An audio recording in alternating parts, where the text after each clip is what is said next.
I hope कि ये clear हो गया। दूसरी मजेदार चीज है कि आर्टिकल 129, जैसे ही आर्टिकल 129 आता है कि दिक्कत क्या है कि आर्टिकल, भाई कानून बनाने का कार्य किसका है? विधायिका का। लेकिन जैसे आर्टिकल 129 के तहत कोई डिग्री पास कर देता है सुप्रीम कोर्ट, तो क्या दिक्कत हो जाती है कि वही कानून का रूप ले लेती है। अरे भाई, कानून बनाने का काम किसका था? विधायिका का। काम कौन कर रहा है? कौन? न्यायपालिका। ये तो मजे लेने वाली बात होगी, है कि नहीं? तो सेपरेशन ऑफ पावर दिख रहा है इधर? नहीं दिख रहा भाई साहब, बिल्कुल नहीं दिख रहा। बेईमानी हो रही, देश के साथ धोखा हो रहा है। अगला आर्टिकल 13 और 32। आर्टिकल 13 और 32 कहता है कि भाई कार्यपालिका और विधायिका ने जो भी कानून बनाया, कानून बनाने का काम किसका है? कार्यपालिका और विधायिका का, ले दे के, ठीक है, अंतिम रूप से। लेकिन आर्टिकल 13 और 32 के तहत क्या कर सकता है? संविधान की समीक्षा कर दूंगा भाई साहब मैं, और मैं दादागिरी चला दूंगा, एनडीए से रद्द कर दूंगा, माई बाप मैं हूँ, 142 के तहत मैं कुछ भी कर सकता हूँ। ये तो गड़बड़ है। आई होप कि आर्टिकल आपको क्लियर होंगे। उसके साथ ही आर्टिकल 72 और 161, एक और तो क्या है आपके पास कि भाई आपको मृत्युदंड देने का अधिकार किसका है? न्यायपालिका को।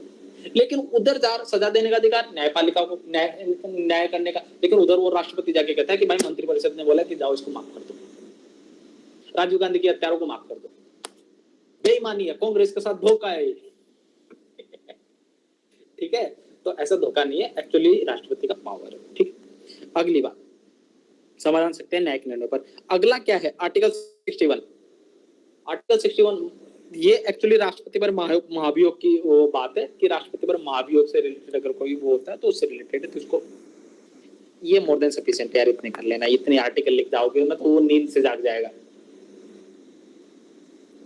ठीक है, अब जैसे जज को हटाने की बात हुई तो कौन हटाता है? विधायिका। वो चेक एंड बैलेंस वाली बात हो गई, ये सारी चीजें बात हो गई। अपने को कंक्लूजन में ये बना के तो ले दे के हम लोगों ने क्या किया ना, तो हम लोगों ने क्या किया? सेपरेशन ऑफ पावर अपनाया। हम लोगों ने ना ही हम लोगों ने सबको एक मिक्स किया, कार्यपालिका, विधायिका, न्यायपालिका को। हम लोगों ने क्या किया? चेक एंड बैलेंस का अपनाया, चीज को अपनाई। और हम लोगों ने बोला कि कार्य और दायित्व का विभाजन है, ना कि हम लोग सेपरेशन ऑफ पावर में विश्वास रखते हैं। और उसके आर्टिकल आपको दोनों में ही पॉजिटिव और नेगेटिव पता है। आई होप कि सेपरेशन ऑफ पावर में मैंने आर्टिकल करा दिए, राजनारायण बनाम इंदिरा गांधी केस करवा दिया है कंक्लूजन के लिए, उससे रिलेटेड उसकी परिभाषा करवा दी है। इसके अलावा सेपरेशन ऑफ पावर में कुछ बचा नहीं है। बाकी तो आपको नाचना है, जैसे नाचना, एक टांग से नाचना, 2 से नाचना, 3 से नाचना, जैसे नाचो नाचो, कोई दिक्कत नहीं। मतलब एक हाथ टेक के नाच लेना, 3 का मतलब। अब बात कर रहा हूं संघवाद की। ठीक है, सेपरेशन ऑफ पावर क्लियर, ये इंपॉर्टेंट टॉपिक है। एम लक्ष्मीकांत में इसका माल नहीं मिलेगा, मैंने एक जगह दे दिया है, मौज करना। अगला बात है कौन सा? कॉन्स्टिट्यूशन, संघवाद, फेडरलिज्म। भाई फेडरलिज्म में 2 चीजें हैं। एक तो हम कहेंगे कि हमारा जो संघवाद है वो एकात्मकता की ओर झुका है, दूसरा कहेंगे संघात्मक की ओर झुका हुआ है। तो इसकी कुछ एक पॉइंट है, आई होप कि आपको ये अच्छे से पता होगा। बेसिक, बहुत बेसिक वाला टॉपिक है, तो इसके बारे में मुझे ज्यादा समझाने की जरूरत नहीं है। अगर मैं कहूं कि केंद्र और राज्य के 36 संबंध साझा करते हैं, वे राष्ट्रीय नीतियों के निर्माण और क्रियान्वयन करते हैं। केंद्र और राज्य 36, ऊर्ध्वाधर नहीं, 36 करते हैं भाई साहब, ऐसे हॉरिजॉन्टल। एक तरफ स्टेट है, एक तरफ सेंटर है, उनके अपने अपने पावर है। अब यहाँ पे विनाशी राज्यों का विनाशी संघ, फेडरलिस्ट यूनियन ऑफ, जहां पे भी फेडरलिज्म का क्वेश्चन आ जाए, आपको आर्टिकल 1 तो याद रखना ही रखना है। आर्टिकल 1 क्या कहता है? India is A union of state. भाई लोग, मैं सही बता रहा हूँ ना, आपको कुछ गलत बता रहा हूँ तो मेरे को बता देना, मेरे को ज्ञान कम है। अगला मैं बात कर रहा हूँ संघवाद की, कि भाई हम कहेंगे कि हमारा जो फेडरल स्ट्रक्चर है वो संघवाद की ओर झुका हुआ है। तो कौन कौन से हैं? राज्यसभा का गठन कर दिया। कौन से आर्टिकल में? कोई आर्टिकल बताते जाओ यार, मेरे को सारा राज्यसभा का कौन सा आर्टिकल? 80 या 81? शक्ल नहीं दिख रही, कैमरा ऑन करो पहले।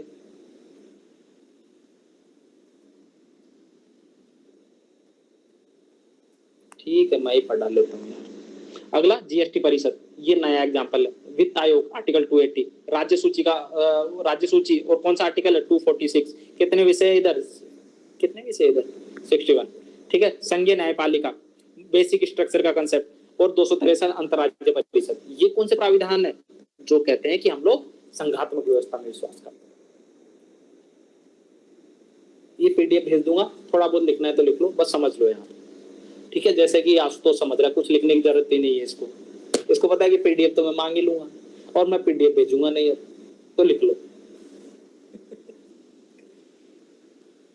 पीडीएफ में उन लोगों को ही भेजूंगा जिन्होंने फीस दी है भाई साहब, बाकी को नहीं भेजूंगा। अगली एकात्मकता की ओर, भाई कुछ एक चीजें ऐसी थी जो संघात्मकता की ओर हम लोगों ने देखा। कौन कौन से प्रोविजन? राज्यसभा हो गई, जीएसटी परिषद हो गई, वित्त आयोग हो गया, राज्य सूची होगी, संघीय न्यायपालिका होगी, मूल ढांचा हो गया, आर्टिकल 263 हो गया, राइट। अगर हम दूसरी ओर बात करें, ये तो कॉन्स्टिट्यूशनल प्रोविजन की बात कर रहा हूं मैं, लीगल प्रोविजन तो अलग है। इसके अलावा अगर मैं एकात्मकता की बात करूं तो नागरिकता, आर्टिकल 5 से 11 ओनली। कौन सी नागरिकता की बात कर रहे हैं? कौन सा? आर्टिकल 153 राज्यपाल का पद। आर्टिकल 200 राज्यपाल क्या कर सकता है कि राष्ट्रपति के लिए आरक्षित कर देगा। भाई साहब राष्ट्रपति होता है, हाँ मौज कर दे, इधर भेज दे, कोई टेंशन मत ले, तेरे से पुनर्विचार करवा लेंगे। लेकिन इधर तो अपन भगवान है, अपने से तो कोई मांग भी नहीं सकता, तो टेंशन मत लो, इधर आने दो मांग, ठीक है। अगला तीसरा क्या सकता है? आर्टिकल 249। आर्टिकल 249 याद रखना भाई साहब, ये 3 जगह काम आएगा। 249 आपको पता है ना, 2-4 नहीं, मतलब कौन सा? राज्य सूची के विषय पर अगर कोई कानून बनाना है तो राज्यसभा उसके लिए विधेयक पारित कर सकती है। आर्टिकल 253 अंतरराष्ट्रीय संधि, अगर कोई विषय है जिसपे अंतरराष्ट्रीय स्तर पर संधि हो चुकी है तो फिर क्या करेगा कि केंद्र उस पर कानून बना सकता है। जो नाचना है, जैसे नाचना, राज्य नाचे कूदे, जो करना करे। अगला क्या है? आर्टिकल 254, अगर समवर्ती सूची पर कोई विषय शामिल है, अगर कोई समवर्ती सूची पर विषय शामिल है तो संघ और राज्य दोनों बना सकते हैं और संघ के कानून को प्राथमिकता दी जाएगी। आर्टिकल 248, ऐसे याद रखना, 248 8 मतलब कोई किसी के पास नहीं बचा, मतलब जो भी अवशिष्ट मतलब अवशिष्ट किसके पास रहेगी? सेंटर के पास रहेगी। और आर्टिकल 1, 2, 3 तो अपने को पता ही है कि केंद्र क्या कर सकता है? यूनियन ऑफ स्टेट है, राज्यों को निपटा सकता है, राज्यों की भूमि को किसी को भी कर सकता है, नाम बदल सकता है। नाम बदलने के लिए क्या कर सकता है भाई? उसको एक बार नोटिफाई कर देगा। कौन सा संविधान संशोधन था वो आप लोग बताओगे, क्योंकि मेरे को याद है ही। हो गया भाई खत्म। अब सेंटर स्टेट रिलेशन की बात करूंगा। ये पता है ना, इतना क्लियर हो गया ना? ये तो पढ़ रखा होगा, अब मेंस में मैं मेरे हिसाब से रिवीजन करवा रहा हूँ अब तो मैं।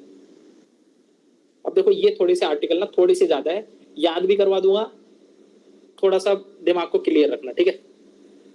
आर्टिकल 245 से 293, भाई सबसे पहले ये जब भी केंद्र राज्य संबंधों की बात करो, सीधी सी बात है, आर्टिकल 245 से 293 तक हमारे क्या है? संविधान के भाग 11 और 12 में केंद्र और राज्य संबंधों की बात कही गई। मैं थोड़ा तेज तो नहीं चल रहा या स्लो चल रहा हूँ? सही है स्पीड? चलो बात करते हैं। अब भाई साहब दिक्कत ये हो गई कि 3 तरीके से संबंध बदल दिए केंद्र राज्य के। अब केंद्र राज्य के संबंध 3 तरीके से हम लोग बदलेंगे, तो कौन कौन से बदल सकते हैं? विधायी संबंध हो सकते हैं, भाई साहब, क्यों नहीं हो सकते? कानूनी दावपेच, दूसरा प्रशासनिक संबंध, और तीसरा वित्तीय संबंध। 2 सबसे ज्यादा इंपॉर्टेंट है भाई साहब, जिसकी सख्त जरूरत है आप लोगों को भी, मेरे को भी, और केंद्र राज्य स्टेट में भी, और राज्यों को भी। अब मैं बात करता हूं पहले विधायी संबंधों की, फिर मैं बात करूंगा प्रशासनिक संबंधों की, और फिर मैं करूंगा वित्तीय संबंधों की। अगर मैं इंपॉर्टेंस की दृष्टि से बात करूं तो विधायी संबंध ज्यादा इंपॉर्टेंट है भाई, उसके बाद आते हैं प्रशासनिक, और उसके नीचे आते हैं वित्तीय संबंध। क्लियर इतना देश के नागरिकों? अब मैं एक एक के आर्टिकल करवाऊंगा बस, इसके अलावा तो आप कर ही लोगे यार, मुझे पता है आप बहुत इंटेलिजेंट लोग हो। बस आर्टिकल की तो दिक्कत होती है, मेन दिक्कत आर्टिकल याद कराने की होती है और याद करने की होती है। तो ऐसे समझो भाई साहब, हुआ क्या कि सबसे पहले केंद्र और राज्य के बीच शक्तियों का विभाजन हो रहा था। अब ब्रह्मा जी सृष्टि बना रहे थे भाई साहब, ऐसे समझो आप लोग। तो जैसे ब्रह्मा जी ने सृष्टि बनाई, सबसे पहले क्या किया कि भाई कानूनों पे अधिकार को, कानून कौन बनाएगा? सबसे पहले बड़ी बात तो ये, लागू करेगा जो कर लेगा बाद में, पहले बताओ कानून बनाएगा कौन? तो यार इन्होंने कहा ठीक है भाई साहब, कोई नहीं, इस पे तो कुछ करना पड़ेगा। तो उन्होंने कहा कि सबसे पहले हम लोग कानूनी संबंधों को ही रखते हैं, और कहते हैं कि आर्टिकल 245 से 255, आर्टिकल 245 से 255 तक हम लोग क्या करते हैं? केंद्र राज्य संबंधों के विधायी संबंधों की बात करते हैं। याद रहेगा 245 से 255, 5-5 मतलब जिसपे लड़ाई होती रहे, और विधायी संबंधों में लड़ाई होती रहती है केंद्र राज्य के बीच, ठीक है। जहां पे भी अपने को संघवाद पे झुकाव की ओर बात करेंगे, वहां पे ये आर्टिकल बात आएंगे, काम करेंगे। जहां पे भी हम लोग फेडरल जो भी उसकी बात करेंगे, सिमेट्रिकल या असिमेट्रिकल फेडरलिज्म की बात करेंगे, ये आर्टिकल हमारे काम आए, ठीक है। बस नींद मत लेना, कैमरा ऑन रखना, ताकि मेरे को लगे कि नींद नहीं ले रहे हो आप लोग। अगला आर्टिकल 245 की बात करूं। आर्टिकल 245 में अगर मैं बात करूं तो सबसे पहले कहता है कि भाई केंद्र क्या कर सकता है, कि केंद्र क्या कर सकता है, संघ सूची पे कानून बना सकता है। और संघ सूची में कितने विषय हैं भाई साहब, बता देगा कोई मेरे को? ये है 246 ही है ना, जिसमें विषयों का विवरण है। संघ सूची, राज्य सूची और समवर्ती सूची। अब मैंने इसको कैसे याद कर रखा है बताऊं क्या? इसमें तो भाई राज्य ने कहा मेरे तो 100 रुपए चाहिए भाई, मेरे को कोई मतलब नहीं। फिर इसने कहा कि एक में 0 आएगा, एक में 1 आएगा, और एक में 2 आएगा लास्ट में, बस इतना याद रख लो, बाकी तो गिनती साफ है। अब जैसे ही राज्य सूची आएगी इसमें करना 61 और समवर्ती सूची में 52। देखो 0 1 2 आ गया ना, फिर 0 5 6, फिर 1 तो लगा ही सकते हो, कोई दिक्कत नहीं। अब कोई गलत मत लिख के आना, क्योंकि बहुत सारी कॉपियों में मैंने देखा है कि आप गलत विषयों को लिख के आते हो कि इतने इतने विभाजित। ठीक है, अगली मैं बात करता हूँ आर्टिकल 248। आर्टिकल 248 अभी मैंने बताया, जब जहां पे भी हम केंद्र राज्य संबंधों के संघीय की ओर झुकाव की बात करेंगे आर्टिकल 248 लिखेंगे, और वहां पे लिखेंगे 8 का मतलब अवशिष्ट। अवशिष्ट शक्ति किसमें होगी? केंद्र में होगी। क्लियर? उसके बाद आर्टिकल 249, ये तो पता ही है अभी अभी अपने को। 249 नहीं, किसी का नहीं रहा, राज्यसभा ने अधिकार छीन लिया राज्य से। 249। अगला है 250। 250 क्या है आर्टिकल, पता है क्या आपको? आर्टिकल 252 352 पता है क्या है? 352 352। अरे भाई आपातकाल, इंदिरा गांधी जी को याद कर लिया करो जब भी 352 की बात करो, और उसको जैसे ही याद करोगे वहां पे 250 के तहत अगर 352 लागू है तो विधि निर्माण का अधिकार केंद्र सरकार को आ जाता है। भाई साहब दादागिरी लगा सकता है केंद्र सरकार। 356 में गेम नहीं है, 356 में तो गेम अलग हो जाता है। वहां पे तो विधायिका और कार्यपालिका को निलंबित कर सकता है, या विधायिका को निपटा सकता है, कार्यपालिका को निलंबित कर सकता है पास होने के बाद। लेकिन यहाँ पे तो सीधा सीधा ही है भाई साहब, जैसे 352 लगाया मोदी जी, एक भाषण राष्ट्रपति से एक वो करवाएंगे कि 250 आर्टिकल लागू हो गया और आज से पूरे देश के लिए कानून आपका भाई मोदी जी बनवाएगा। फिर कल ही बोलेंगे कि आज से वसुंधरा राजे राजस्थान की सीएम, कल सिद्धरामैया थे ना वो कर्नाटका की सीएम, बस सारी राज्यों में सरकार हमारी होनी चाहिए। अगला आर्टिकल 252 को कैसे याद रखोगे? 2 2 एक साथ है, तो 2 राज्य कहेंगे साहब साहब देखो हमारे लिए कानून बनाना है, तो कहेगा यार 2 लोग आए, कोई बात नहीं बना ही देता हूँ, आ जाओ कोई दिक्कत नहीं। तो 2 राज्य एक साथ आते हैं, सेंटर के पास जाते हैं, कानून बनवाते हैं, केंद्र कानून बना सकता है, उसके लिए हाँ भाई बना सकता है, कोई दिक्कत नहीं। आर्टिकल 253 2 2 तो चले गए, अब आया तीसरा आदमी कि भाई अंतरराष्ट्रीय स्तर पर कोई कानून बनाना होगा, अंतरराष्ट्रीय स्तर पर कोई विधि को साइन कर लिया, इंटरनेशनल स्तर पर हम लोगों ने कोई ट्रीटी संधि को वो कर लिया, रेटिफाई कर दिया, तो वो वहां पे फिर अपने आप सेंटर की हेजेमनी आ जाती है कि वो कोई भी कानून बना सकता है। आई होप कि इतनी चीजें क्लियर होगी। इसके अलावा भी कुछ एक चीजें हैं, जैसे कि कुछ एक विषयों को क्या कर सकता है केंद्र की, मतलब राष्ट्रीय महत्व का दर्जा देकर केंद्र कानून बना सकता है उनके संदर्भ में। तो ये सारी चीजें आर्टिकल याद हो गए। मेरी क्लास फिर से देख लेना भाई साहब, व्यू तो बढ़ेंगे मेरे ठीक है, अगला आर्टिकल 256 से 263। देख भाई सीधी सी बात ये है, जब भी आप सेंट्रल स्टेट रिलेशन की बात करोगे इस चीज को ऐसे यूज करना है, बस आर्टिकल आपके दिमाग में रहेंगे ना, तो आपको जैसे ही आर्गुमेंट लिखने की बात रहेगी, अगर आपका सेंट्रल स्टेट रिलेशन पे कोई भी क्वेश्चन आता है आपको तुरंत 248 याद आएगा, आपको तुरंत 253 याद आएगा, आपको तुरंत 252 बात याद आएगा।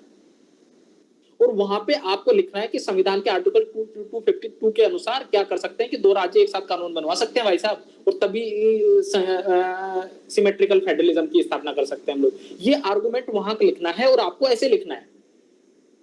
जैसे ही आप आर्टिकल की बात करोगे आपकी बात का वजन बढ़ जाएगा, उसको लगेगा नहीं नहीं इसकी बात में वजन है भाई साहब, बेईमानी नहीं कर रहा, झूठ नहीं बोल रहा, हवा में नहीं फेंक रहा। ठीक है, अगला मैं बात करता हूं। देखो एक तो क्वेश्चन आ सकता है सीधा सीधा केंद्र राज्य के विधायी संबंध, या केंद्र राज्य में जो विधायी संबंधों में जो संघवाद है केंद्र की ओर झुका हुआ है, इस तरीके से भी क्वेश्चन आ सकता है, तो वहां पे सारे आर्टिकल ये यूज आएंगे। अगर क्वेश्चन आता है केंद्र राज्य के संबंधों में बढ़ता तनाव, तो यही आर्टिकल काम आएंगे भाई साहब। समाधान क्या बताओगे? 252। जब 2 राज्यों के बीच लड़ाई हो 252 पे कानून बनवाओ, सेंटर से बनवाता है, समाधान हो सकता है। अगली अगर मैं बात करूं प्रशासनिक संबंधों की 256 से 263, देखो भाई 10 तो हम लोगों ने वहां ले दिए, 245 से 255, 256 से 263 तक हम क्या करेंगे, 256 से 263 क्या करेंगे, प्रशासनिक संबंध। ठीक है। अब संघ पे कौन प्रशासनिक आदेश दे सकता है भाई साहब, माता जी, मतलब सेंट्रिस्ट। राज्य के स्तर पर राज्य सूची पर राज्य और समवर्ती सूची पर तो भाई साहब पहले तो राज्य प्राय अधिकारिता राज्य को दी जाती है, लेकिन सेंटर आदेश देते थे तो भाई साहब सबका माई बाप तो वही है, मोदी जी है। अगली बात है आर्टिकल 256। आर्टिकल 256 कहता है कि भाई सेंटर को ना राज्य को आदेश देने की शक्ति है कि किसी भी कानून को लागू करवाने किसी अन्य संदर्भ में। 357 के तहत कहता है कि केंद्र राज्यों को अपने उपकरणों के रखरखाव के लिए निर्देश दे सकता है। भाई साहब अगर रेलवे लाइन राजस्थान से जा रही है, यूपी से जा रही है, तो ऐसा नहीं है कि राज्य उखाड़ के उसको बेच देगा कबाड़ी को और बोलेगा कि साहब चोर ले गए, हम तो क्या करें। तो वहां पे केंद्र वहां पे निर्देश देने का अधिकार है। आर्टिकल 258 कहता है कि राज्य और केंद्र अपने कृत्यों का आदान प्रदान कर सकते हैं। अब इसमें दो गेम है, क्या कि अगर राज्य चाहे, संसद राज्य चाहे, राष्ट्रपति चाहे तो वो सीधे भी दे सकता है या संसद के आदेश के द्वारा भी उसको दे सकता है, कृत्यों का आदान प्रदान कर सकता है। दो लेवल पर इसको देख लेना, माइनर इतना बहुत है वैसे मेंस में। आर्टिकल 312 तो याद होगा ना आप लोगों को, उसी की तो तैयारी कर रहे हो आप लोग। बताओ मेरे को 312 कौन बताएगा खटाक से? ठीक है मैं ही बता देता हूँ, कोई भी सिविल सेवाओं का वो कर सकते हैं। आर्टिकल 350 भाषाई अल्पसंख्यक, मैं आपको ये बता चुका हूँ 350 कहाँ काम आएगा जब अल्पसंख्यकों की बात करेंगे। ये 350 कहाँ काम आएगा, सेंट्रल स्टेट रिलेशन में, किस का प्रशासनिक संदर्भ में केंद्र आदेश दे रहा है कि भाई साहब ऐसे अधिकारी की नियुक्ति करो। तो इतना क्लियर है, आगे बढ़ूं। अगला है वित्तीय संबंध। वित्तीय संबंध में कहता है आर्टिकल 282, वैसे ये पूछेगा नहीं, बहुत रेयर पूछेगा, लेकिन एक बार देख लो। आर्टिकल 275 कहता है विवेकाधीन अनुदान की राज्य केंद्र राज्य को दे सकता है। दूसरा कहता है 382 क्या कहता है, विधिक अनुदान की बात करता है, लीगल। 301 क्या कहता है, व्यापार और वाणिज्य समागम की स्वतंत्रता रहेगी। भाई साहब बेईमानी नहीं करे, कोई स्टेट ऐसे नहीं बोलेगा मेरे राज्य से तो माल ही नहीं बेच सकता भाई साहब। अगली बात 7वीं अनुसूची ऑलरेडी मैं बता चुका हूं, ये आर्टिकल आपको पता है। जहां पे भी आप एसिमेट्रिकल फेडरलिज्म की बात करो ये आर्टिकल अपने को याद आएगा। तो आपातकाल की बात करो कहाँ काम आएगा, एकात्मक की ओर झुकाव 352, ये ऐसे याद ऐसे चेप किया ना इसको, ऐसे डायग्राम। नागरिकता एकात्मकता की ओर जाओ। अब बात करते हैं कि संवैधानिक संबंध कौन कौन से सेंट्रल स्टेट रिलेशन के। भाई ये तो कॉन्स्टिट्यूशनल प्रोविजन हो गए सेंट्रल स्टेट रिलेशन के, संघात्मक हो एकात्मक हो कहीं पे भी यही चीजें याद यूज आएंगी आपकी सेंट्रल स्टेट रिलेशन में। इसके अलावा आर्टिकल नहीं है। सरकार या पूंजी कमीशन और संविधान समीक्षा आयोग 3 इसके कंक्लूजन है।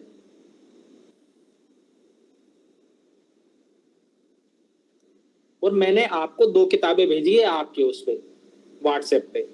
एक तो भेजी है कौन सी, इंडियाज वे, जयशंकर की, एस जयशंकर की। भाई साहब जब भी आप इंडिया की न्यू एमर्जिंग डिप्लोमेसी की बात करो, सॉफ्ट पावर की बात करो, India's relation with USA super power की बात करो, तो वहां पे आपको क्या यूज करना है, आपको यूज करना है इंडियाज वे। एस जयशंकर को तो कोट करना ही था, ऑलरेडी मैं बता चुका था कि एक आईआर के। अच्छा हाँ पेपर 2 तो अभी बात कर रहे हैं ना हम लोग, आगे आएगा। थमा शांति, आगे मैं चर्चा करूंगा इसके बारे में। दूसरा हम लोगों को एक वर्गीज कुरियन की हम लोगों ने बुक की बात की थी। तो वर्गीज कुरियन के बारे में हमको पता है, वो शॉर्ट स्टोरी बनेगी, इंस्पिरेशनल शॉर्ट स्टोरी जो आपके ऐसे में काम आएगी भाई साहब, कि भाई कैसे एक मिल्कमैन मिराकल मैन बन गया। आ सकती है ना, कि भाई वो क्या बनना चाहता था, फिजिसिस्ट बनना चाहता था। अरे वो जो भी बनना चाहता था, एक्सवाइजेड एटॉमिक वो वाला, ठीक है उसको समझ लेना, जो भी था बनना चाहता था, मेरे को इतना याद नहीं है, पर वो एटॉमिक साइंटिस्ट वगैरह कुछ बनना चाहता था, न्यूक्लियर साइंटिस्ट। हाँ वही मैं बता रहा हूँ, जो एटॉमिक फिजिसिस्ट, वो जो फिजिक्स वाला। अब इतनी अंग्रेजी आती मेरे को, ठीक है इससे इतना समझ लो। तो वो बनना चाहता, लेकिन बन गया क्या, मिल्कमैन, दूध निकालने वाला। अरे दूध निकालने वाला नहीं, मतलब दूध बेचने वाला ठीक है। अगली बात मैं कर रहा हूँ संविधानेतर संबंध की, क्योंकि वहां पे हर कोई एपीजे अब्दुल कलाम की कहानी लिख के आएगा। लेकिन तुम अब अगर वर्गीज कुरियन की बात करोगे और वहां पे बात करोगे पर कैपिटा मिल्क अवेलेबिलिटी आज की वर्ल्ड का 25%, 20 to 25% of milk production India कर रहा है। तो उसके पीछे का रीजन क्या है? ओनली 1%। तो एटीट्यूड एप्टीट्यूड का एग्जांपल है वो।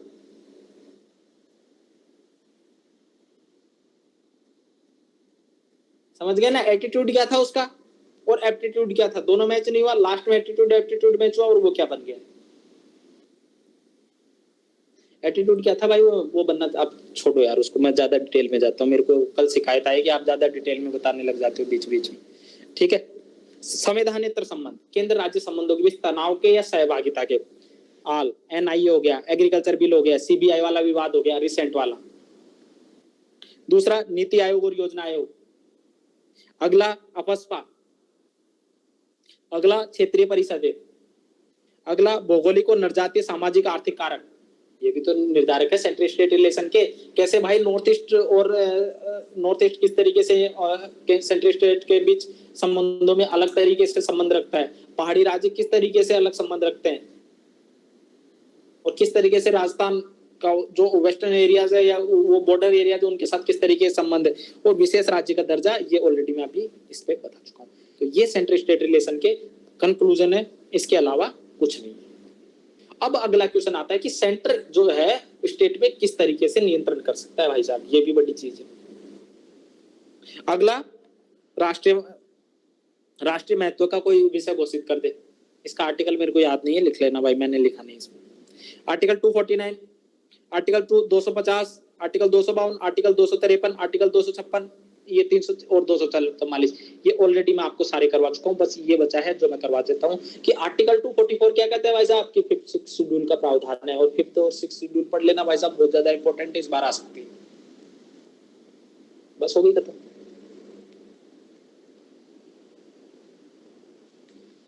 हाँ, तो सेंट्रल स्टेट रिलेशन में एक चीज और बचती है अभी हम लोगों की, ये वाली चीज, यूटी वाली।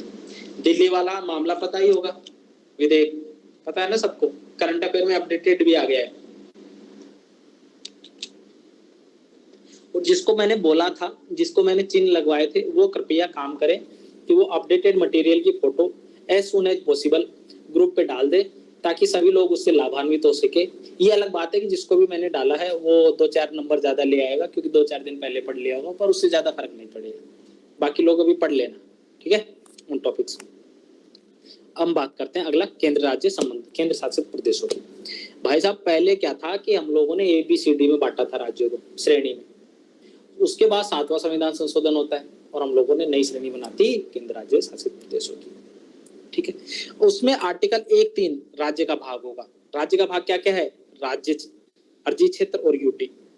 उसमें 2 तरीके के क्षेत्र होते हैं, एक तो संघ शासित और केंद्र शासित प्रदेश। पता है ना? तो इतना तो डिटेल पता होगा, आई होप कि ये तो सारी चीजें बताओगी, मैं ये नहीं बता रहा हूँ कौन सा संघ शासित है, केंद्र। इसके बनाने के पीछे कारण क्या थे? बनाने के पीछे के कारण क्या थे? राजनीतिक कारक, दिल्ली और चंडीगढ़ बनाया। सांस्कृतिक कारक, पांडिचेरी दमन दीव बनाया। सामरिक कारण, अंडमान निकोबार लक्षद्वीप बनाया। सुरक्षा के कारण, J&K और लद्दाख बनाया। आई होप कि आपको पेस्टल अप्रोच पता होगी। जैसे पेस्टल अप्रोच पता हो, चेप डालो, कोई चिंता वाली बात नहीं, थोड़ा सा अंदाजा लगा ही लोगे। इसके लिए कौन कौन से प्रोविजन है कि आर्टिकल 239A दिल्ली के लिए भाई साहब, और दिल्ली वाला प्रोविजन अच्छे से पढ़ लेना, ठीक है। अगला 339 है, अध्यादेश की बात करता है, दिल्ली जैसे उसके लिए, ठीक है। अगला 240, 10 खत्म हो गया।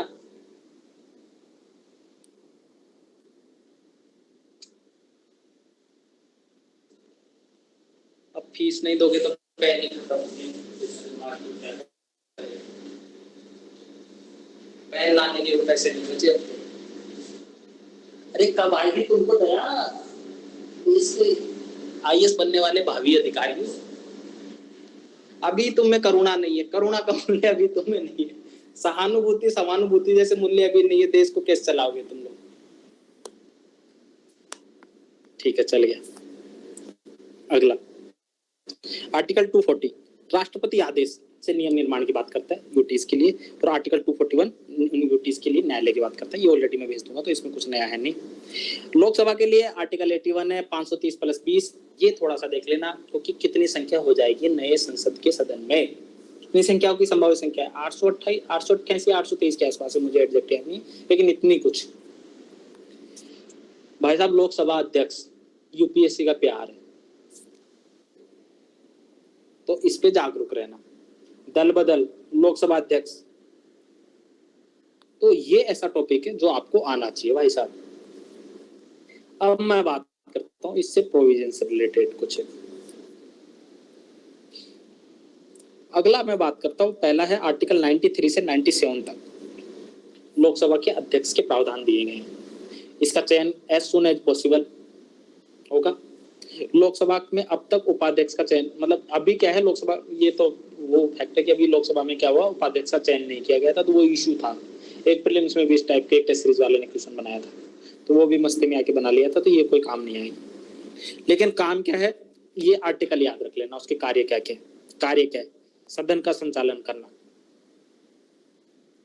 धन विधेयक को वो करना कि भाई साहब ये धन विधेयक नहीं है, ये अलग बात है कि मोदी जी धन विधेयक बना देते हैं आधार बिल को भी, और वो कौन सा आर्टिकल था 110 ही था। उसके अलावा संयुक्त बैठक 108, ये भी आर्टिकल आपको याद होगा। उसके अलावा संसदीय समितियां 118, उसके संदर्भ में भी ये जिस संसदीय समिति का सदस्य रहता है अध्यक्ष बन जाता है, भाई साहब मैं माई बाप हूं इसका, तो ये अलग बेईमानी है यार।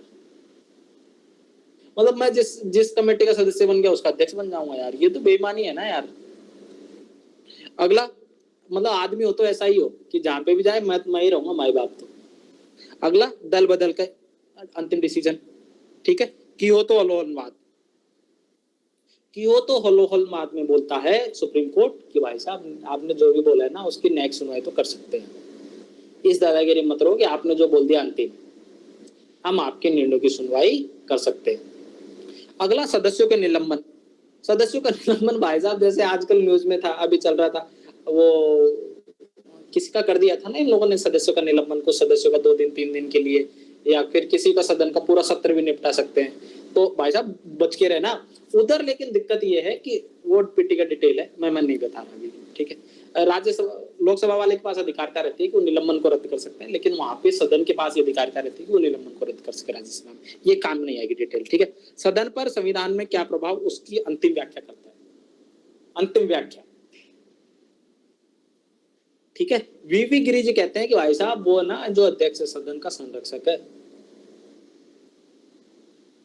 अब सदन इसकी पता कैसी बैठक रहती, कैसी स्थिति रहती है, कभी आप विजन में आए हो, उधर ना आगे एक शिवमंगल जी बैठे रहते हैं, उनकी मानता कोई नहीं है, उनकी सुनता कोई नहीं है, वो करते वैसा ही है जैसा हम बोलते हैं, पर है वो आगे फेस वैसे ही अध्यक्ष साहब रहते हैं। भाई साहब करते वही है जो सब नीचे वाले ऊपर वाले चाहते हैं, बस फेस बन के बैठे रहते हैं। विवाद क्या है, आधार बिल पे इन लोगों ने अभी नाच लिया था। और दूसरा क्या है, उपाध्यक्ष के पद की नियुक्ति नहीं हो रही। तीसरा क्या है, एमपी को सस्पेंशन वाला इश्यू था। ये हाल फिलहाल वाले टेक्स्ट के विवाद है, ठीक है। अगला विसल ब्लोवर को अनुमति नहीं दी उन लोगों ने, फेसबुक वाले को, मतलब वो उसको बुलाया था तो उसको अनुमति नहीं दी बैठने के लिए। और संसदीय समिति के समाधान के इशू रिलेटेड कुछ इशू। स्वतंत्र और निष्पक्षता कैसे सुनिश्चित हो, आचरण पर उसकी चर्चा नहीं हो सकती भाई साहब। वेतन और भत्ते संचित निधि से दिए जाएंगे, वो उसके वोटिंग नहीं की, वो जनरली वो वोटिंग नहीं करता, ओनली निर्णायक मत ही देता है। महाभियोग का प्रावधान है, ऐसे नहीं हटाओगे उसको, 50% तक वो करना पड़ेगा आपको। और यूके में तो दल से इस्तीफा दे, ये वे फॉरवर्ड है कि भाई उसको यूके की तरह हम लोग क्या कर सकते हैं, दल से इस्तीफा दिला सकते हैं। अब इसके लिए आगे की राह क्या हो कि भाई सेकंड आरसी की कहता है कि 10th शेड्यूल पर जो निर्णय है दल बदल से निर्धारित निर्णय है वो राष्ट्रपति ले, ना कि लोकसभा अध्यक्ष। इतना क्लियर। आर्टिकल अध्यादेश से रिलेटेड 3 केस है, आपको पता है ना कौन सा था, कौन कौन से केस है अध्यादेश से रिलेटेड। डीसी वाधवा केस सुना है क्या आप लोगों ने, ऐसा कुछ डीसी वाधवा केस था। कृष्ण कुमार बनाम बिहार राज्य, मेरा नाम भी भाई साहब इसलिए मेरे को याद है, वो नहीं तो मेरे को याद नहीं हो रहा था। एक केस हो रहा है, अब वो उसका तीसरे का नाम बता दो मेरे को कोई। आरसी के ऊपर केस बताओ। देखो ऐसे इंटेलिजेंट स्टूडेंट की जरूरत है मेरे को। अभी इसको पता कैसे याद है, इसको पिछली बार रटाया हुआ है मैंने। ठीक है। अगला, न्यायालय की चुनौती। अरे ये अलग बात है, खुद भी इंटेलिजेंट है, मैं तो अपनी खुद की तारीफ करता रहता हूँ, मैंने कुछ नहीं पढ़ा है। ठीक है। संसद के दोनों सदनों को एक सत्र में ना हो, आर्टिकल 123, और 6 माह 6 वीक, ये आपको पता ही होगा। और आरसी को ऊपर, अरे यार लिखा हुआ था, बताओ, चीटिंग हो गई है तो। फिर भी किसी ने नहीं बताया, इसीलिए मैंने सही बोला था कि मैंने लास्ट टाइम पढ़ाया था। 2 केस मैंने नहीं बता दिए इस बार, बस तीनों में से कोई भी यूज ले लेना। और ले दे के क्या करना कि संयम वाली बात करना, मिडिल पाथ। जहां पे भी देखो कोई भी केस, आपको केस का नाम याद रखना है, उसमें वर्डिक्ट क्या दिया वो अगर आप याद नहीं रखोगे और मिडिल पाथ वाला वर्डिक्ट बताओगे ना, तो भी आपका चल जाएगा, क्योंकि एज इट इज केस की लाइन तो याद करने से रहे। ठीक है। अब Rajya Sabha article 80, 250 people representative act 1951, गुप्त वोट कर सकते हैं, अब ओपन कर दिए, और निवासी अनिवार्यता नहीं है। इसके लिए क्या काम है, विशिष्ट प्रावधान क्या है, संयुक्त और साधारण बैठक। और राष्ट्रपति, देखो अब ये क्वेश्चन आंसर कहाँ बनेगा, ये पॉइंट कहाँ काम आएंगे, ये पॉइंट कहाँ काम आएंगे, जहां पे बोला जाएगा, क्वेश्चन पूछेगा कि भाई राज्यसभा क्या हो गई है, कि एक व्हाइट एलिफेंट हो गई है। समझ रहे हो ना, व्हाइट एलिफेंट।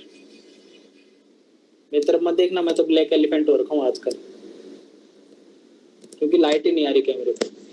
ठीक है। तो इसलिए मैं बोलता हूं कि ये जहां पे व्हाइट एलिफेंट के विपक्ष में आपको आर्गुमेंट देने की बात करो, तो आप यहाँ पे करना जवाबदेहिता की बात करना। जवाबदेहिता कैसे निर्धारित करती है, राष्ट्रपति और उपराष्ट्रपति के महाभियोग में, संयुक्त बैठक में। आर्टिकल तो ऑलरेडी आपको पता ही होगा। और राज्यों का प्रतिनिधि निकाय है भाई साहब, बैकडोर एंट्री वाली अलग बात है, लेकिन राज्यों पर आपातकाल हो गया, राष्ट्रीय आपातकाल हो गया, तो उनमें सहमति चाहिए भाई साहब बराबर रूप से। अध्यादेश हो गया,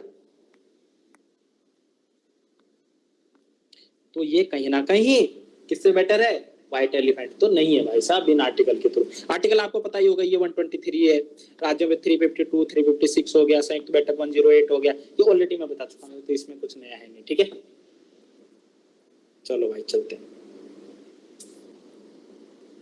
चलो आगे, इतना क्लियर है। अगला, संसद। संसद से रिलेटेड संविधान का आर्टिकल 74, 75, 164 राज्य के लिए। संविधान में आर्टिकल 74, अभी ना एक कॉपी इवेलुएट कर रहा था और मीन्स लिख रहा है, उसने 79 आर्टिकल लिखा था संसद के लिए। ऐसे ब्लंडर मत करके आना यार एटलीस्ट। ठीक है। और संसदीय व्यवस्था का प्रावधान करता है कॉन्स्टिट्यूशन ऑफ इंडिया का 74 और 75 आर्टिकल। संसद कैसे नियंत्रित रखती है कार्यपालिका पर, ये एक क्वेश्चन बनता है। धन विधेयक 110, संसदीय समितियां 105, 118, संसदीय विशेषता कार्य की बात करता है। संसदीय मंचों के द्वारा, प्रस्ताव और विधेयकों के द्वारा, शून्यकाल प्रश्नकाल के द्वारा, और आर्टिकल 75 मंत्रिपरिषद पर तो काम ही करेगा। समस्या क्या है संसद के सामने, किचन कैबिनेट आ गई है भाई साहब। मोदी जी, सुषमा, अरे यार 3 लोगों का नाम गलत बोल रहा हूँ, 3-4 लोगों को बिठा के उन्हीं से निर्णय ले लेते हैं। सुषमा स्वराज जी को बेचारी को विदेश मंत्री बना दिया, निर्णय यहाँ से ले रहे थे, तो ये तो गलत बात है। 3 लोग मिलकर सारे कैबिनेट चला रहे हैं। आपने कभी सुना एस जयशंकर, अभी वो राजनाथ सिंह जी, गृह मंत्री जी और पीएम साहब, इनके अलावा कोई मंत्री का नाम पता है आपको अच्छे से, जो न्यूज़पेपर में आते रहता है? बहुत रेयर पता होगा, ज्यादा ज्यादा एग्रीकल्चर और उसका पता होगा स्वास्थ्य मंत्री का, इसके अलावा पता ही नहीं कि कौन मंत्री बने। हाँ, स्मृति ईरानी जी को तो सास बहू कभी में देखा हुआ था ना आप लोगों ने, वो भी आती रहती कभी कभी। तो ये अलग बात है कि कुछ एक मंत्री ही क्यों रहते हैं, न्यूज मंत्री तो बहुत ज्यादा है। तो ये किचन कैबिनेट का कंसेप्ट ना, किचन कैबिनेट का कंसेप्ट, इसने कहीं ना कहीं जो जवाबदेहिता थी संसद की उसको कम कर दिया। अब ना कुछ एक डेटा फैक्ट आएंगे तो उनको थोड़ा सा बना लेना, ये काम क्या आएंगे। अगला, दल बदल। 10वीं अनुसूची ने क्या किया, 10वीं अनुसूची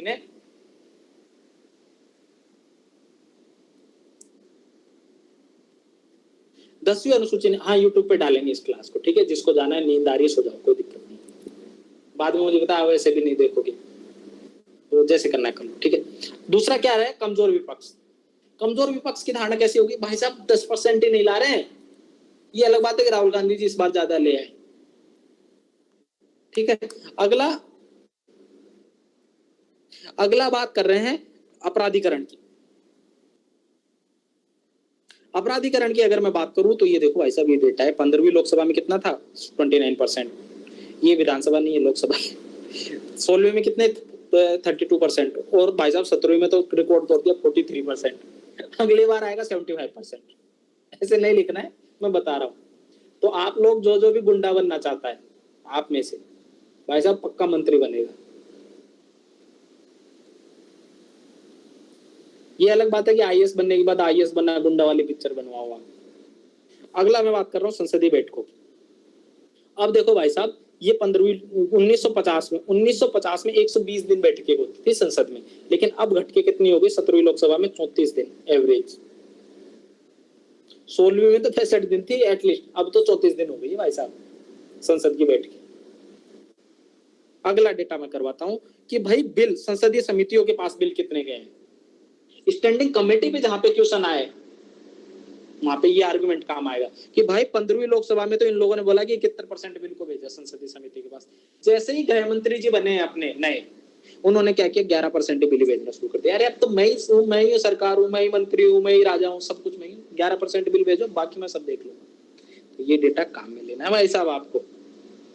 और मजेदार चीज बात बताऊं, 2020-21 के दौरान 13 बिल पास हुए, ठीक है, 13 में से 8 तो एक सेशन में निपटा दिए उन्होंने, एक सेशन में निपटा दिए भाई साहब। लो आ जाओ, बिल लाओ, पास, खत्म।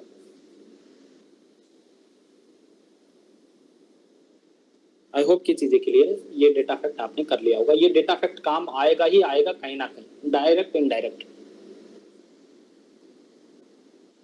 सोर्स क्या दोगे, पीआरएस। प्रश्न काल की अगर मैं बात करूं, क्वेश्चन आवर की बात करूं, तो 1950 में कितना था 74% था भाई साहब 1950 में, लेकिन 16वीं लोकसभा में कितना हो गया 44%। और 17वीं में तो इन लोगों ने एक सेशन में तो रद्दी कर दिया भाई, निपटा दिया। चलो कोई जरूरत नहीं, क्या जरूरत है आप प्रश्न काल की, क्या क्वेश्चन पूछोगे, विपक्ष है ही नहीं। देखो एक तो मैं सरकार का बिल्कुल आलोचक नहीं हूँ, पहली चीज। मैं पुरजोर समर्थक हूँ, बात ये डेटा ऐसे है तो मैं क्या बताऊं आपको, याद कराने के लिए ऐसे बोलना पड़ रहा है मेरे को। अगला, अब इस संसदीय जो समस्या है इसका समाधान क्या हो, क्या समाधान हो भाई साहब। संसदीय जो मैंने बोला एनसीआरसीडब्ल्यू, संविधान समीक्षा आयोग, कौन थे, वेंकट चलैया आयोग। वेंकट चलैया आयोग जी बोलते हैं भाई साहब ऐसे करो, बहुत होगी इनका दादागिरी, ऐसे करो 120 दिन करो लोकसभा के पास कम से कम, और दूसरा बोलो 100 दिन राज्यसभा वाले मिलेंगे और इन पे जरूरी कर दो, मैंडेटरी कर दो भाई साहब ये। और दूसरी चीज, जो विपक्ष वाले हैं इनका टाइम फ्रेम निर्धारित कर दो कि इनको मिनिमम इतना टाइम तो दिन मिलना ही चाहिए।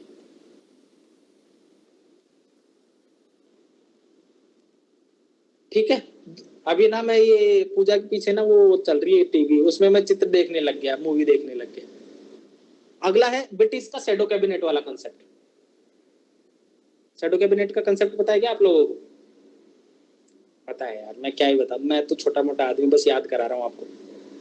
और दूसरा क्या हो कि जो कैलेंडर की बैठकें है ना उनको पहले ही निर्धारित कर दिया जाए। आई होप कि आदित्य समझ में आ रहा है ना, नींद तो नहीं आ रही। बाकी कुछ लोग ना, जिन लोगों की शक्ल दिखती है उनसे तो मैं पूछता रहता हूँ, बाकी जो शक्ल नहीं दिखाते वो चाहते हैं कि हमसे पूछे ना, तो आराम से शांति से रहते हैं। अगला भाई साहब ये और देख लो। अब देखो एक डेटा बताता हूँ, आप लोग बनोगे कार्मिक, आईएएस बनोगे ना, अब देखो तुम्हारी कैसे घिसाई होगी। आप काम करोगे साल में 234 दिन।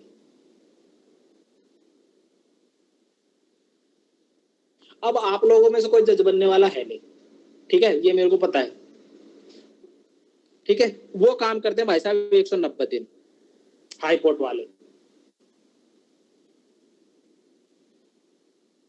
और जैसे संसद वाले आते हैं वो काम करते हैं 34 दिन भाई साहब, बाकी तो मौज करेंगे साल में।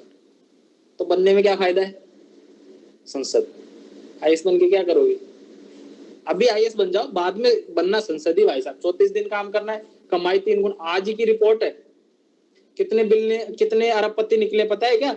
34 एमएलए शायद, 34 जो संसद के सदस्य हैं वो बिल ने अरबपति निकले भाई साहब। सोच लो कितनी मस्त प्रोबेबिलिटी है।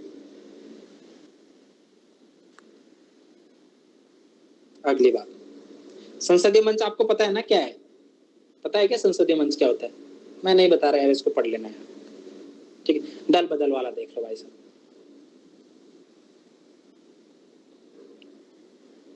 दल बदल आर्टिकल 52 और 91 संविधान संशोधन 10वीं अनुसूची विधि आयोग की 170वीं रिपोर्ट, उसने बोला है कि विहिप ना तभी जारी करो जब पार्टी संकट में हो।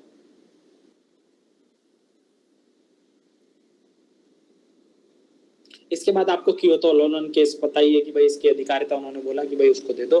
बाकी आपको पता ही है कि इसने क्या किया है। अगर आपको संसद की प्रोडक्टिविटी कम करने में योगदान है, दल बदल का है। ये कानून बहुत बुरी तरीके से फेला भाई साहब, इसको तो अपन को यूज करना है। ठीक है, अगला तो ये इस पे ना पॉइंट बना लेना भाई। ये जो जो मैं टॉपिक यहाँ पे करवा रहा हूँ ना, उन पे और पॉइंट बना लेना आप। मैं बस बेसिक डिटेल कर रहा हूँ, बाकी पॉइंट जनरेट करने में कोई इश्यू नहीं है। अगर मेरे को पॉइंट जनरेट करने हो तो मेरे को बता दो, मैं अभी जनरेट करना सिखा देता हूँ इसमें भी। पर मुझे पता है कि ऑलरेडी मैं आर्टिकल बता चुका हूँ, तो उसमें ज्यादा डीप बताने का मेरा कोई मतलब है नहीं, और इतने ज्ञानवान आप हो। अगला, संसदीय विशेषाधिकार। कुछ एक व्यक्तिगत विशेषाधिकार है, कुछ एक सामूहिक विशेषाधिकार है। वे सभी अधिकार 44वें संविधान संशोधन से पहले प्राप्त थे, वही सारे संसदीय विशेषाधिकार प्राप्त करवा दिए। आर्टिकल 105 और 194 में इनको ये अधिकारों की बात कही गई है। ठीक है, बस इतना ही है इसमें, इसके अलावा कुछ पढ़ाने के लिए। ये इंपॉर्टेंट है थोड़ा सा। ये आपको ना मैगजीन में वो जो मेंस 365 है ना, उसमें है ये टॉपिक। तो वहाँ पे ये कि व्यक्तिगत अधिकार क्या है, सामूहिक मताधिकार, सामूहिक जो विशेषाधिकार क्या है, उसमें देख लेना। 40 दिन गिरफ्तारी गवाह के रूप में, वाक अभिव्यक्ति की स्वतंत्रता वगैरह बेसिक सारी चीजें पता है कि भाई सामूहिक क्या रहेगा कि भाई अध्यक्ष की जहाँ पे अधिकारिता हम लोगों ने बात की, वो बोलेगा नहीं आज से तो भाई साहब अंदर वाले हम लोग बात करेंगे, आज कोई को अंदर नहीं आने देंगे किसी को भी, तो गुप्त सत्र में वो कर देंगे। उसके बाद कुछ एक विशेषाधिकार आनंद कर दिया तो उसको वारंट दे देंगे, और किसी को गिरफ्तार कर दिया तो भाई साहब उसको तो रेमेडी भी नहीं हो सकती। आर्टिकल 32, वो आर्टिकल 32 कौन सा था, वो उसके तहत एक आर्टिकल, उसके तहत वो नहीं हो सकती। वो थोड़ा देख लेना भाई साहब, है ना। अब बात करते हैं संसदीय अनर्हता की। बहुत इंपॉर्टेंट चीज है। संसद बन जाओगे आप तो आपको किस किस तरीके से हटा सकते हैं, ऐसे समझना। पहली बात तो भाई साहब, ऐसा कोई काम मत करना जिसको लाभ का पद कहते हैं, और वो 102 में लिखा हुआ है। लेकिन मजेदार बात यह है कि इसको परिभाषित ही नहीं किया यार। बताओ, लाभ का पद कोई धारण ना करे, अब पता नहीं कि लाभ का पद क्या है। तो सुप्रीम कोर्ट साहब ने बोला कि जया बच्चन केस में बोला कि नहीं देखो यही है मानक है। केस भी बता रहा हूं मैं, ऐसे मत बोलना कि केस नहीं बताया हमने, बस मैं कहानी की तरह बता रहा हूं, तो फ्लो में जा रहा है माल। अगला, दल बदल पे निर्णय कौन लेगा, अध्यक्ष लेगा भाई साहब। और दल बदल कौन सा था, दल बदल कौन सा एक्ट था, कौन से संविधान संशोधन, 52वां और 91वां संविधान संशोधन। कौन सी अनुसूची, 10वीं अनुसूची। एक चीज कोई सिर्फ डाल देना और अध्यक्ष निर्णय ले लेगा। इसके अलावा वो इस्तीफा दे दे। भाई साहब तुम इस्तीफा तो नहीं दोगे, मुझे पता है। इसके अलावा क्या करोगे, 60 दिन अनुपस्थित भी मत रहना भाई साहब। ऐसा भी मत करना कि 60 दिन बिना बताए अनुपस्थित रह जाओ। उसके अलावा आरपी 1951 राष्ट्रपति शासन की अगर के तहत अगर मैं बात करूं तो आर्टिकल राष्ट्रपति को इसमें अधिकारिता है, राष्ट्रपति शासन नहीं। आरपी 1951 के तहत कि अगर आप चुनाव का ब्यौरा नहीं देते, जो कि आप नहीं दोगे। इसके अलावा धारा 8(2) उसमें क्या आता है, भ्रष्टाचरण से रिलेटेड। अगर ऐसा करते हुए पाए गए तो आपकी सदस्यता वो रद्द हो सकती है। देखो ले देगी कितने में, 1 2 3 4 और 5, बस 5 ही तो तरीके। इसके अलावा तो चोरी कर ही सकते हो। देखो भ्रष्टाचार कहीं पे भी नहीं लिखा हुआ, भ्रष्टाचरण लिखा हुआ है। अगला है राज्यपाल। भाई साहब इसको रट लेना, इस बार अच्छे से रट लेना। आर्टिकल 168 कहता है कि राज्य के विधानमंडल में गवर्नर होगा, विधानसभा होगी और विधान परिषद होगी।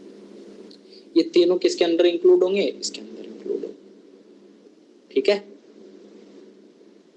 चलो आगे। एक और तो राज्यपाल भाई साहब राज्य का प्रमुख है, और दूसरी ओर क्या है, संघ का प्रतिनिधि भी। तो क्वेश्चन आएगा कि राज्य जो राज्यपाल है वो केंद्र का एजेंट है और राज्य संघ का प्रतिनिधि है, तो किस तरीके से बैलेंस करता है अपनी वो। राज्यपाल की विवेकाधीन शक्तियां पूछ लेगा। या राज्यपाल के समक्ष पद के समक्ष कुछ एक चुनौतियां पूछ लेगा, ले दे के यही आर्टिकल आपको यूज लेने, मटेरियल इसी को घुमा फिरा के यूज करना, नया मटेरियल कुछ होगा नहीं। संविधान का आर्टिकल 154 कहता है कि राज्य का कार्यकारी प्रमुख कौन होगा? राज्यपाल होगा भाई साहब।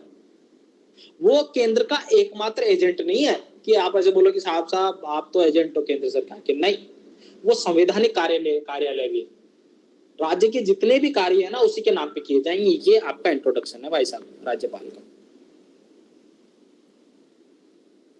अगर आपको कंक्लूड करना है तो ये लाइन चेप के आना, राज्यपाल भारतीय सहकारी संघवाद की धुरी है और गरिमा का कार्यालय कहा है किसने? अंबेडकर ने, जब भी इसके पॉजिटिव पॉइंट की बात करनी हो। कुछ एक प्रावधान देख लो भाई साहब राज्यपाल से संबंधित, इंपोर्टेंट है, थोड़ा सा देख लेना आर्टिकल। सबसे पहले आर्टिकल 153, आर्टिकल 153 या 154 कहता है कि राज्यपाल का पद का प्रावधान करता है। आर्टिकल 155 कहता है कि उसकी नियुक्ति कौन करेगा? राष्ट्रपति करेगा। आर्टिकल 156 कहता है कि वो राष्ट्रपति के प्रसाद पर्यंत काम करेगा भाई साहब। जब राष्ट्रपति का मन किया दुनिया बदल दो तो बदल सकते हैं उसकी, ठीक है। अगला क्या हो सकता है? अगला हो सकता है 154, उसका कार्यकारी प्रमुख। तो यहाँ पे काम क्या आएगा? आर्टिकल 154 और आर्टिकल 154, आर्टिकल 155, ये तो कम से कम याद ही रखना कि राष्ट्रपति नियुक्त करता है तो केंद्र का एजेंट नहीं है, और वो दूसरी ओर कार्यपालिका का प्रमुख है राज्य का, आर्टिकल 154 के अनुसार। आर्टिकल 163 कहता है कि वो किसके अनुसार सलाह पर काम करेगा? मंत्रिपरिषद की सलाह पर काम करेंगे भाई साहब। ऐसे मस्ती में नहीं आ जाएंगे। ये अलग बात है कि आप जैसे ही IAS बनो उसके बाद रिटायर होंगे और आपको फिर राज्यपाल बना दिया जाए, काफी अच्छी चांस है, तो इसको भी ध्यान से रखना। अगला आर्टिकल 157, उसके लिए अनर्हता और अयोग्यता के प्रावधान दिए गए।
हाँ वॉइस नहीं आ रही है, वही मैं देख रहा हूँ, इंटरनेट का इश्यू हो गया है।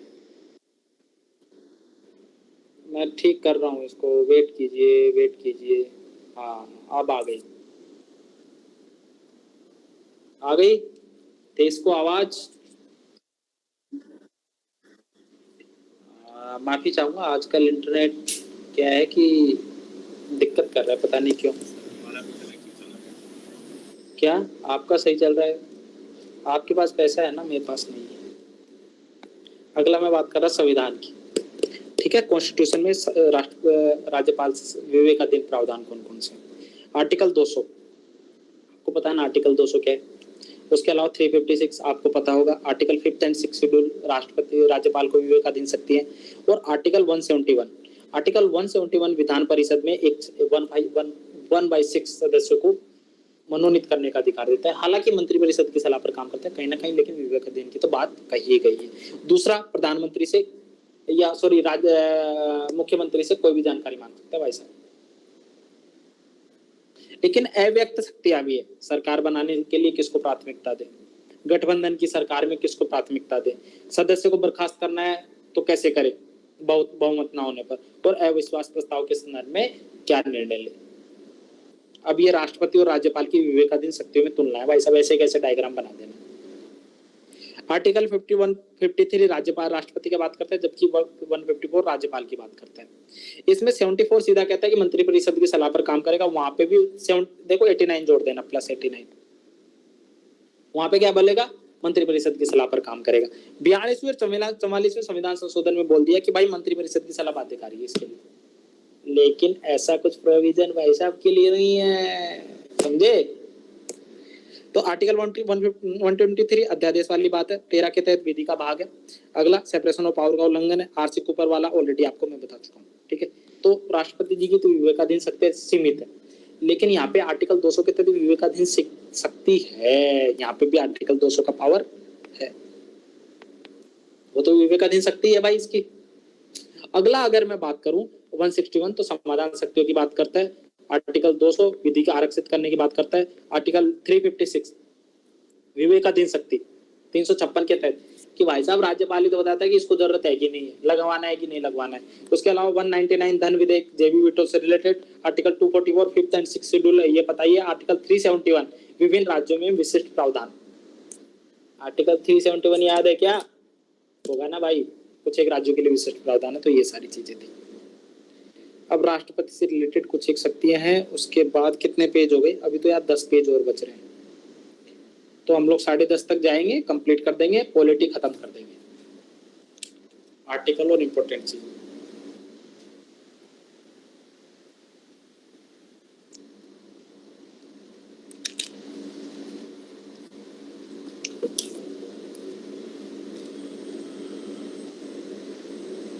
ठीक है, लास्ट के अभी दिक्कत ये आ रही कि लास्ट के शुरू के 1-2 पेज फिर से करवाने पड़ेंगे क्योंकि रिकॉर्डिंग नहीं हुई है। तो रिकॉर्डिंग वालों को थोड़ा तो नुकसान होना चाहिए ना, पूरी रिकॉर्ड क्लास करके क्या करेंगे? कोई बात नहीं, बीच से जाने दो, अपने बाप का क्या जा रहा है, जो क्लास में नहीं आ रहा उसका कुछ तो नुकसान हो, कोई दिक्कत नहीं, वहीं से जाने देंगे। राष्ट्रपति की बात करता हूँ। अब मैं बात करता हूँ आर्टिकल 53 संघ की कार्यपालिका की शक्ति इसमें निहित होगी। आर्टिकल 55 क्या कहता है? एकल संक्रमणीय मत प्रणाली के तहत चुनाव होगा भाई साहब इनका। आर्टिकल 74 क्या कहता है कि मंत्रिपरिषद की सलाह पर काम करेंगे, और 75 क्या कहता है कि पीएम की नियुक्ति भाई साहब राष्ट्रपति जी करेंगे, और 61 तो क्या कहता है कि संविधान का अतिक्रमण करने पर महाभियोग का प्रावधान। तो ये सारे आर्टिकल आपके डायरेक्ट काम में आएंगे क्या? नहीं आएंगे, बिल्कुल भी नहीं आएंगे। आर्टिकल काम आएगा ये, आर्टिकल काम आएगा ये, और आर्टिकल काम आएगा ये, बस। निर्वाचक मंडल होगा, कार्यपालिका को सशक्त, वो सारी कार्यपालिका सारी शक्ति इसके नाम से कही जाएंगी। राष्ट्रपति की न्यायिक शक्तियां ना यूपीएससी 2-3 बार पूछ चुका है भाई साहब, तो एक बार इसको देख लो और ये डायग्राम भी चिपका लो। कहाँ है? आर्टिकल 60 के तहत हाई कोर्ट और सुप्रीम कोर्ट के जजों की नियुक्ति और महाभियोग पर अंतिम सहमति कौन देते हैं भाई साहब? प्रेसिडेंट साहब, द्रौपदी मुर्मू जी। अगला आर्टिकल 143 मैं आपको बता चुका हूं। आर्टिकल 72 समाधान शक्तियां, समाधान, प्रलंबन, विराम, परिहार, लघुकरण, ये आपके सबको पता होगा। इसमें समाधान शक्तियों में मारूराम बनाम भारत संघवाद, ये इंपॉर्टेंट है। इसमें मारूराम बनाम भारत संघवाद में सुप्रीम कोर्ट कहता है कि भाई साहब आपके पास समाधान शक्तियां हैं, आपके पास न्यायिक शक्तियां भी है, लेकिन अगर आपने अपने डिस्क्रिशनरी पावर या गलत दुरुपयोग किया अपनी शक्ति का, तो हम आपकी जो शक्तियां हैं उस पर न्यायिक पुनर्समीक्षा कर सकते हैं। इतना क्लियर है?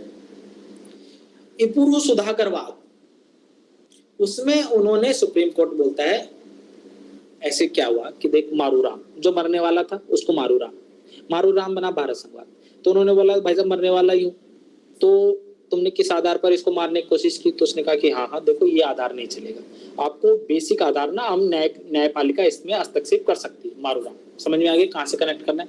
अगला ए पूर्व सुधाकर, मारूराम बोला कि नहीं अब तो मैं सुधर जाऊंगा भाई साहब, तो ए पूर्व सुधाकरवाद, ठीक है। ए पूर्व सुधाकरवाद में बोलता है कि न्यायिक समीक्षा के आधार क्या हो? मनमाना निर्णय ना हो, अप्रासंगिक राजनीतिक आधार ना हो, और असद्भावना वाला ना हो। उसके बाद बच्चन सिंह बना पंजाब राज्यवाद में भी उन्होंने को बोला कि भाई रेयरेस्ट ऑफ रेयर केस में ही मृत्युदंड दिया जाए, ये आपके केस काम आएगा कहाँ पे? जहां पे भी मृत्युदंड की बात हो जाए, कैपिटल पनिशमेंट का क्वेश्चन आएगा। तो ये पूर्व सुधाकर बनाम ये पूर्व सुधाकरवाद। दूसरा पंजाब, बच्चन सिंह बना पंजाब राज्यवाद। अगला है शत्रुघ्न चौहानवाद। 4 केस है, चारों में से कोई भी याद रख लेना, जहां पे भी आप आर्गुमेंट दो अलग अलग केस को कोट करना। देखो ऐसे कोट करना, मृत्युदंड में देरी सजा को कम करने का आधार हो सकती है, यहाँ लिखना शत्रुघ्न चौहान केस। दूसरा, केवल विशिष्ट परिस्थितियों में मृत्युदंड दिया जाए, बच्चन सिंह वाद। आपके आर्गुमेंट को सब्स्टिट्यूट करने के लिए ये केसेस काम आ जाएंगे, कंक्लूजन के अलावा भी। वो जमाना चला गया कि भाई एक केस याद कर लो और कंक्लूजन में निपटा देंगे।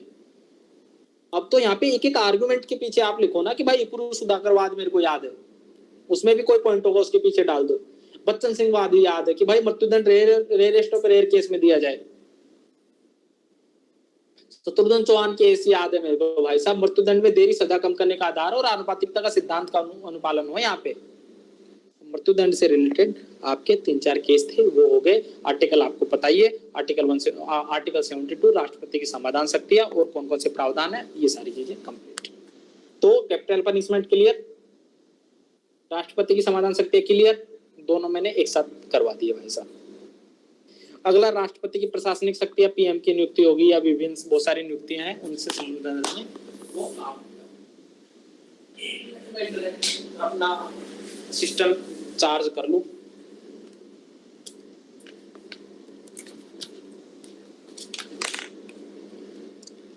कभी कभी मेरे को लगता है विजन वालों ने मेरे को नए लैपटॉप के नाम पे पुराना लैपटॉप चिपका दिया क्या।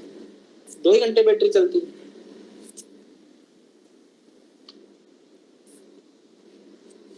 ठीक है, अगला, राष्ट्रपति को इससे रिलेटेड कुछ एक शक्तियां हैं, जैसे ये आर्टिकल 341, 342 एसटी/एससी की सूची में शामिल करने से संबंधित प्रशासनिक शक्ति आपको पता है कि ये नियुक्ति होगी। राजनयिक शक्तियां, राजनयिक नियुक्ति से रिलेटेड। विधायी शक्तियां भी ये एक बार ये देख लेना, ये भी थोड़ा सा इंपॉर्टेंट, या तो न्यायिक शक्तियां पूछेगा राष्ट्रपति की या विधायी शक्तियां पूछेगा। आर्टिकल 123 अध्यादेश से रिलेटेड, 17 और 17 आर्टिकल 85 और संयुक्त सत्र 108। ठीक है, विधेयक की पूर्व अनुमति किस किस में चाहिए, आर्टिकल 110 के तहत विधायिका शक्ति है भाई साहब। ये पुराने वाले आर्टिकल, कुछ भी नया नहीं लिखना है अपने को। ठीक है, संयुक्त बैठक 108 हो गया। इसके अलावा राज्यसभा के 12 सदस्यों का नामांकन, आर्टिकल 80, धन विधेयक आर्टिकल 110, इसके अलावा 107 और 368 अंतिम अनुसूची अनुमति देने से रिलेटेड, ये भी आपको पता ही होगा। अब ये वो है कैपिटल पनिशमेंट के आर्गुमेंट, आपको ऑलरेडी आपको पता होगा, मैं इसको डिस्कस नहीं करूंगा, बस 1-2 चीजें डिस्कस करूंगा इसमें। ठीक है, कि भाई कैपिटल पनिशमेंट दिया जाना है कि नहीं दिया जाए, तो है।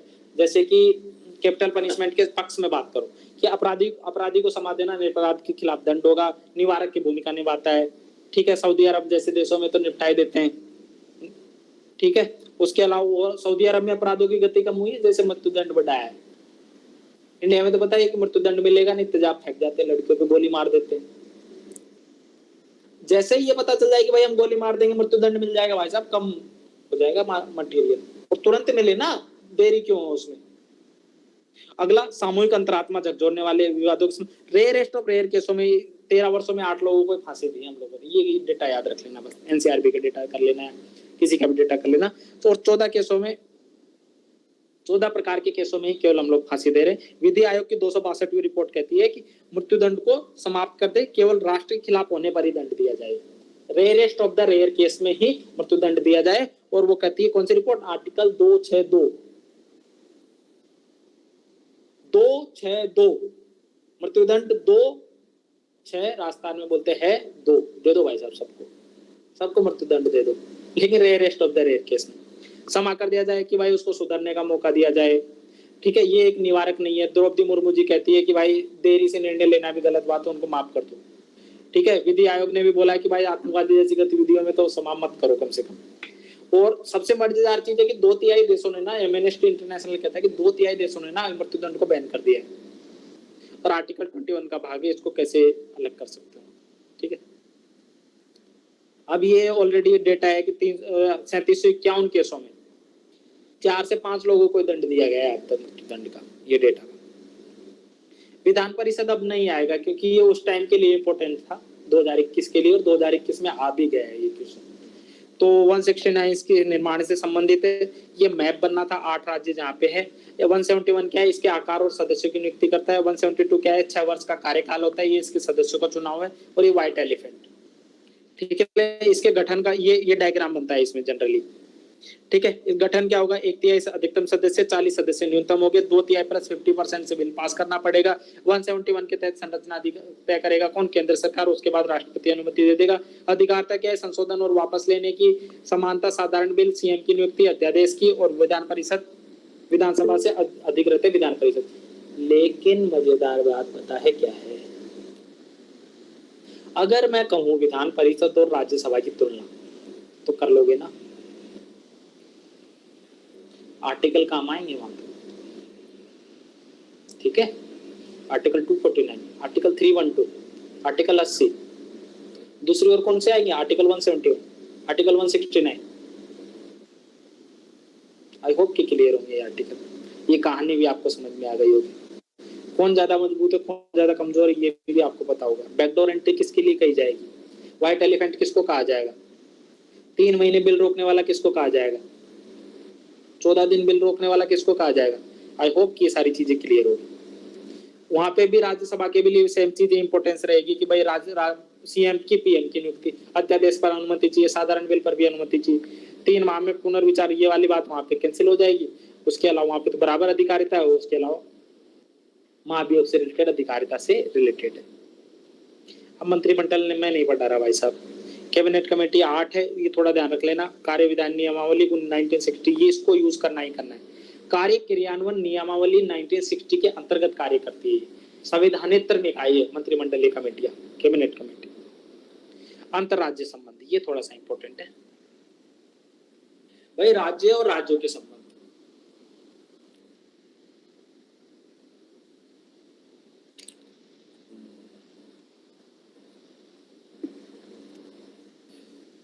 तो अब मैं ऐसे बैठ के पढ़ाता हूँ थोड़ी देर, ठीक है।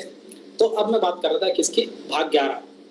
भाग 11 कहता है 263 के तहत कि भाई अंतरराज्य परिषद का गठन होगा, और अंतरराज्य परिषद का जैसे ही मैं गठन करूंगा तो अंतरराज्य परिषद कितनी है हमारे, कौन नियुक्त करता है, राष्ट्रपति। उसके अलावा क्षेत्रीय परिषदों का भी गठन 1956 राष्ट्रीय राज्य पुनर्गठन आयोग ने सलाह दी, और वो बोलता है कि भाई राज्यों का पुनर्गठन के लिए हम लोगों ने गठन तो कर दिया, लेकिन क्षेत्रीय परिषदें बनाई। कौन कितनी क्षेत्रीय परिषदें, कितनी क्षेत्रीय परिषदें हैं, 3, 2, एक ही है, एक ही, ठीक। अरे कोई तो बता दो कितनी क्षेत्रीय परिषदें हैं, 5। नॉर्थ ईस्ट वाले का क्या करोगे, वो बाद में से, ठीक है। अगला 1971 का एक्ट आता है, उसके बाद आता है आर्टिकल 362 नदी परिषद की बात करता है अंतरराज्य नदी विवाद के संदर्भ में। भाग 13 आर्टिकल 301 व्यापार वाणिज्य क्या समागम की बात करता है। तो आपको ले दे के 1, 2, 3, 4 आर्टिकल याद रखने। ये 1956 का नदी बोर्ड अधिनियम भी अपने को याद रखना ही रखना। इसके अलावा अब भी एग्जाम्पल इसमें है, एक तो कर्नाटका और महाराष्ट्र का विवाद, कौन सा क्षेत्र है इसको देख लेना, ठीक है। इसके अलावा मेघालय और मिजोरम और असम वाला विवाद था। तो ये अभी रिसेंट कंटेक्स्ट वाले विवाद थे, तो इनसे एक बार गो थ्रू हो जाना। आई होप कि आपने मेंस 365 में देख लिया होगा। अब कुछ एक चीजें बची, थोड़ी सी चीजें बची स्थानीय निकाय की अगर मैं बात करूं, आर्टिकल 343 से 343O तक है, 11th शेड्यूल है। बलवंत राय मेहता की कमेटी की जो सिफारिश थी उसके अनुसार बनाया है। आर्टिकल 40 क्या कहता है पंचायती राज के गठन की। आर्टिकल 73 और 74 कॉन्स्टिट्यूशनल अमेंडमेंट आर्टिकल नहीं है, उसमें राज्य के लिए 29 विषय और अरे यार ज्यादा देर भूल गया क्या मैं, हाँ ठीक है, मेरे को ऐसा लग रहा है सीरियस होकर पढ़ाना पड़ेगा भाई साहब। 73 और 74 कॉन्स्टिट्यूशन अमेंडमेंट कहता है कि भाई साहब ग्रामीण जो ग्राम पंचायत है उनमें 29 विषय और जो शहरी क्षेत्र है उनके लिए 18 विषय हम लोग निर्धारित करते हैं। साथ ही साथ सेकंड एआरसी की 6th रिपोर्ट, जहां पे भी आपको इसका कंक्लूड करना हो, सेकंड एआरसी की 6th रिपोर्ट स्थानीय स्वशासन भविष्य की ओर प्रेरणादायी यात्रा, ये पूरी चीज को यूज करके आप कंक्लूड करोगे जो भी आपको पॉइंट देना होगा, चाहे इनके फाइनेंस से रिलेटेड हो, चाहे फंड से हो, चाहे फंक्शन से हो, चाहे फंक्शनरी से क्वेश्चन हो, आपको ये यूज करना ही करना है। ये ग्राफ आपको यूज करना है पंचायती राज के डेवलपमेंट में। गांधी जी ग्राम स्वराज आर्टिकल 40 का गठन किया, 73 74 कॉन्स्टिट्यूशन अमेंडमेंट लाए और उसके बाद पैसा ले आए हम लोग भाई साहब। पैसा पैसा 10 राज्य, कौन सी अनुसूची, 5th या 6th, 5th, ठीक है। ये डायग्राम है, ये है सेंटर, ये है स्टेट और ये कौन सी है, लेजिस्लेटिव। इस तरीके से नियंत्रण का, ठीक है। नगर निगम ये तो छोड़ दो, इसको कोई याद नहीं है। सुमित बोस कमेटी, ये फंड फंक्शन फंक्शनरीज 3 लेवल पर इशू है इसमें, ये डायग्राम बनेगा इसका, है ना। अगला कुछ एक आर्टिकल, ये इंपॉर्टेंट आर्टिकल है, इनको तो अपने को याद रखना ही रखना है। 343 राज्य वित्त आयोग,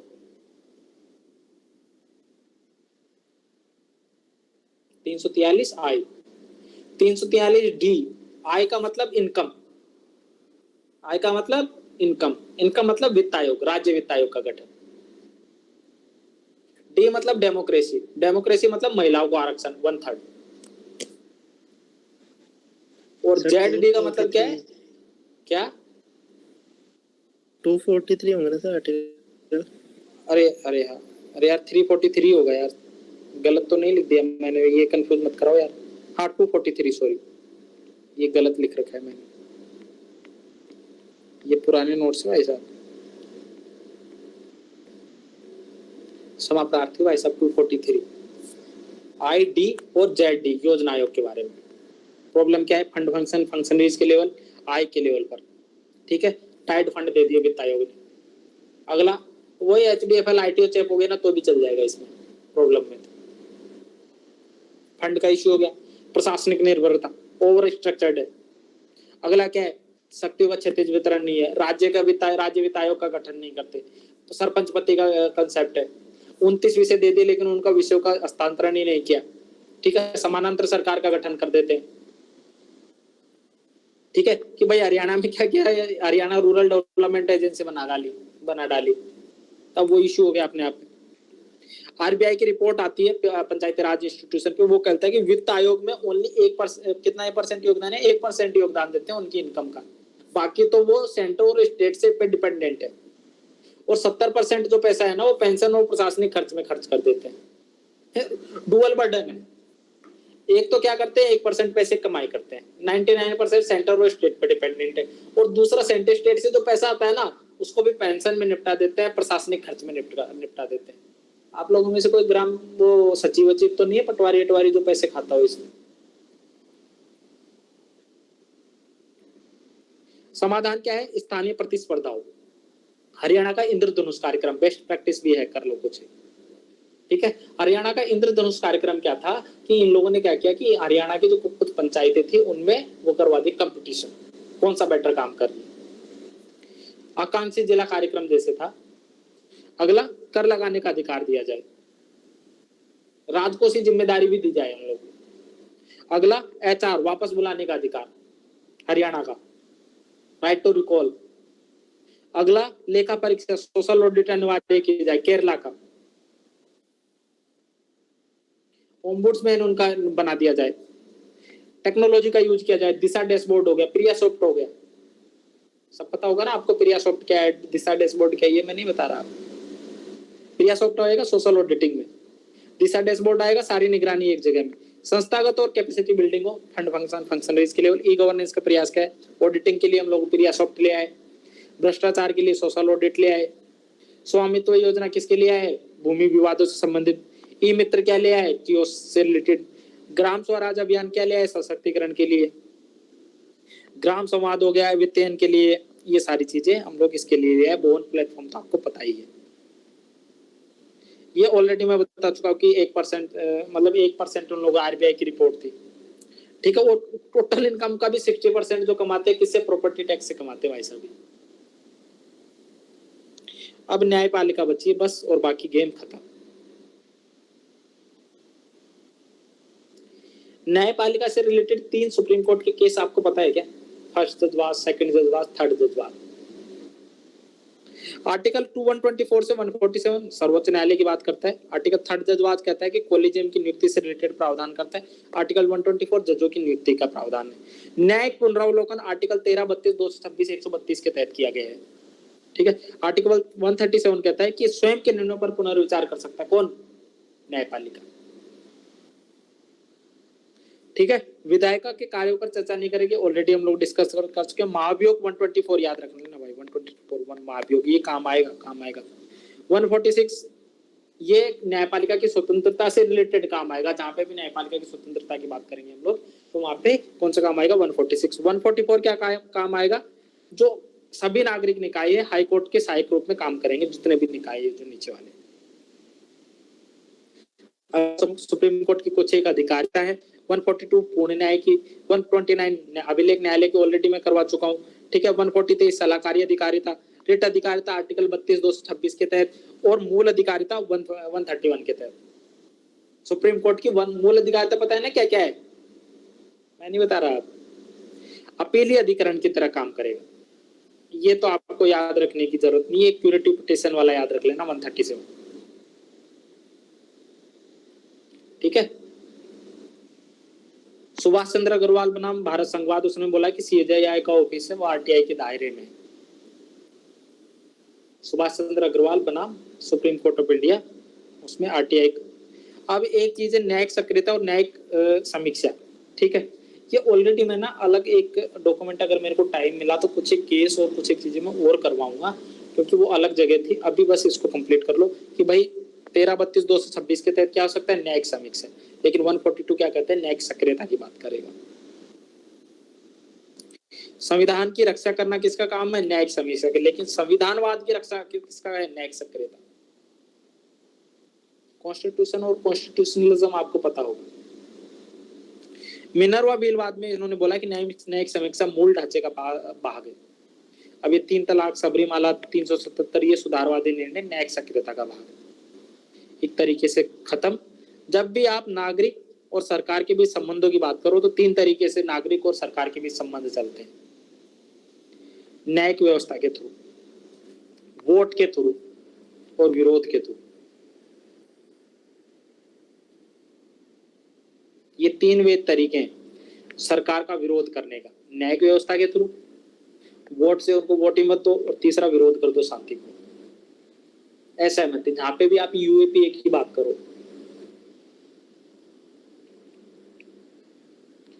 अगला ये ऑलरेडी आपको मैं करवा चुका हूँ, तो यूनियन ऑफ ट्रिनिटी। बाकी सारी चीजें तो बेसिक है, तो कुछ करवाना है नहीं।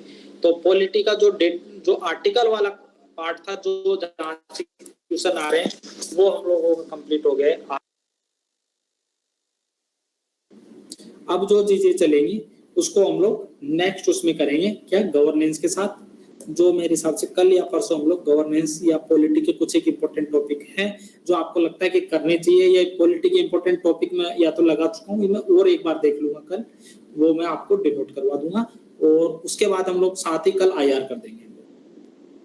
ठीक है, आईआर ऑलरेडी मैं करवा चुका हूँ, या उसका एक पैटर्न मैं बता दूंगा, उसके बाद उसको हम लोग कंप्लीट कर लेंगे। इंपॉर्टेंट टॉपिक आप पढ़ चुके हैं, बस मैं उसको तरीका बता दूंगा कि हमको कैसे करना है। अब आप लोग जा सकते हैं। पॉलिटी मेरे एंड से खत्म है, कुछ एक चीजें और होंगी जो रहेंगी। सुप्रीम कोर्ट के केसेस हैं वो मैं करवा दूंगा इन फ्यूचर, लेकिन अभी के लिए मेरे एंड से कंप्लीट है पॉलिटी का डेटा। हाँ, अब जिसको जो डाउट है पूछते रहो, कोई दिक्कत नहीं। वैसे मैं थक गया हूँ बोलते बोलते।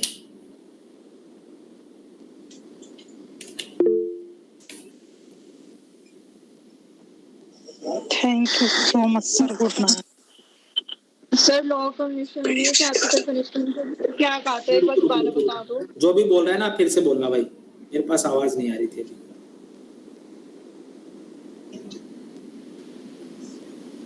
अरे हाँ, मैं ईयरफोन भी तो लगा सकता हूँ ना, मैंने दिमाग ही नहीं लगाया। हाँ बताओ। लॉ कमीशन ने डेथ पेनल्टी के लिए क्या कहा है, एक बार दोबारा बता दो।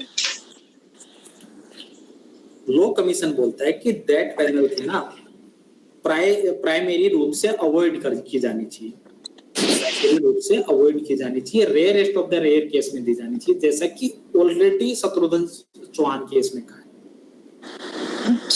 ठीक है सर। और कोई समस्या समाधान?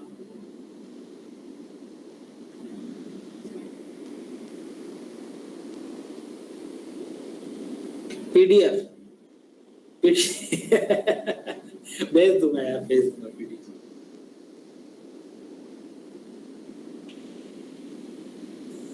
ठीक है सर, थैंक यू। ठीक है ठीक है।